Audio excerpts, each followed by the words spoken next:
தொடர்ந்து 11 வெள்ளிக்கிழமை இந்த மாவிலை இருக்கு இல்லையா?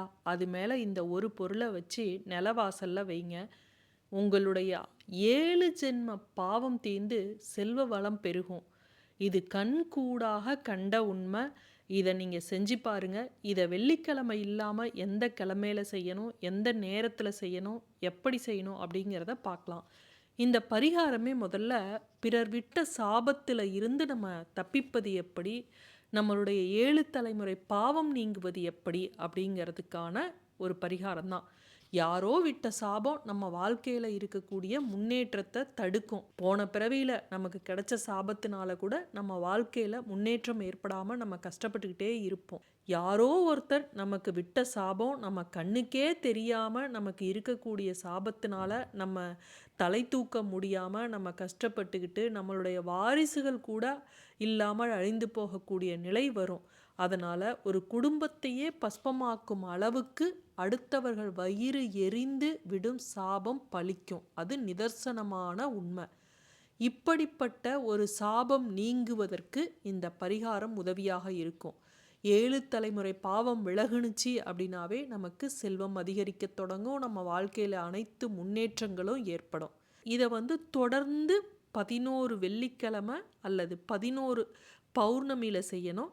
அல்லது 8 தேய்பிறை அஷ்டமி அன்று இதை தொடர்ந்து நம்ம செஞ்சுக்கிட்டு வந்தோம் அப்படின்னா நமக்கு இருக்கக்கூடிய சாபம் நிவர்த்தியாகும், கட்டாயம் நீங்கும். இதற்கு நமக்கு தேவைப்படுவது மாவிலை தான். வேற ஒன்றும் பெரிய பொருள் ஒன்றும் இல்லை. இது ஓட்டை இல்லாத பூச்சி அரிக்காத 8 மாவிளைகளை எடுத்துக்குங்க. இதை யார் செய்யலாம் அப்படின்னா, யார் வேண்டுமானாலும் ஆண் பெண் குழந்தைகள் யார் வேணாலும் செய்யலாம். தீட்டு நாட்களில் இதை செய்யக்கூடாது. எந்தவித தீட்டாக இருந்தாலும் செய்யக்கூடாது. ஒரு தேங்காயை எடுத்துக்குங்க. அந்த தேங்காயை உடைச்சி அதில் கொஞ்சம் தேங்காய் துருவல் இருந்தால் போதும். அதில் கொஞ்சம் சர்க்கரையை போட்டு கலந்து அதை தயாராக வச்சுக்குங்க.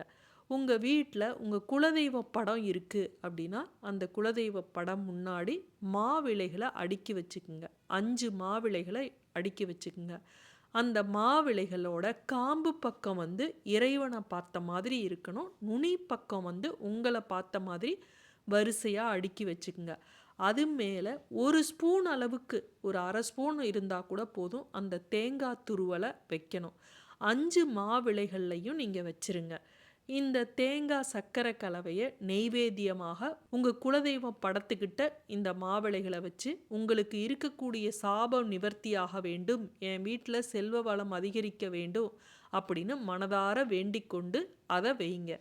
இதை எந்த நேரத்தில் செய்யணும் அப்படின்னு பார்த்தீங்கன்னா, ஈவினிங் ஒரு 6 மணிக்கு மேலே நீங்கள் வீட்டில் தீபம் ஏற்றி வைத்து விட்டு இதை நீங்கள் சாமிக்கிட்ட வைங்க.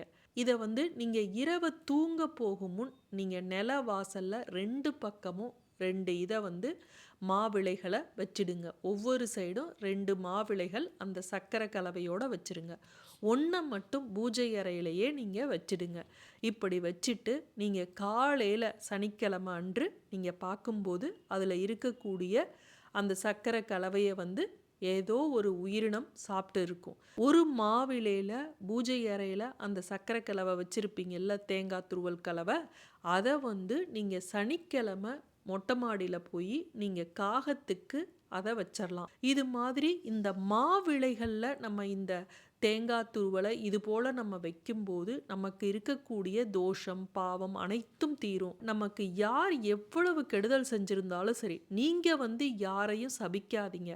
அடுத்தவர்களுடைய வாழ்க்கை கெட்டுப்போவதற்கு எக்காரணத்தை கொண்டும் நாம விடக்கூடிய சாபம் காரணமாக இருக்கக்கூடாது.